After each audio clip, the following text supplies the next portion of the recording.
Balcony کا اسلاب گرنے سے 2 الیکٹریشین ہلاک، ایک شدید زخمی۔ حیدرآباد میں افسوسناک واقعہ۔ حیدرآباد کے پنجاگٹا پی ایس لمٹس میں ایک افسوسناک واقعہ پیش آیا۔ بالکنی کا اسلاب گرنے سے 2 الیکٹریشین ہلاک ہو گئے جبکہ ایک شخص شدید زخمی ہو گیا۔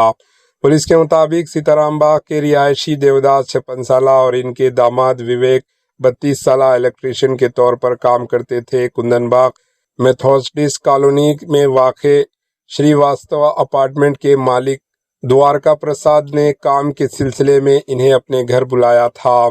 تینوں افراد تیسری منزل پر جا کر کام کے بارے میں بات کر رہے تھے کہ اچانک بالکنی کا اسلاب گر گیا، جس کے نتیجے میں تینوں نیچے گر پڑے۔ اس حادثے میں دیوداس اور وویک موقع پر ہی ہلاک ہو گئے۔ گھر کے مالک دوارکا پرساد شدید زخمی ہو گیا، جنہیں علاج کے لیے قریبی ہسپتال منتقل کیا گیا۔ اطلاع ملتے ہی پولیس موقع پر پہنچی اور لاشوں کو پوسٹ مارٹم کے لیے گاندھی ہسپتال منتقل کر دیا۔ پولیس نے کیس درج کر کے تحقیقات شروع کر دی۔ Bureau report, AHN news.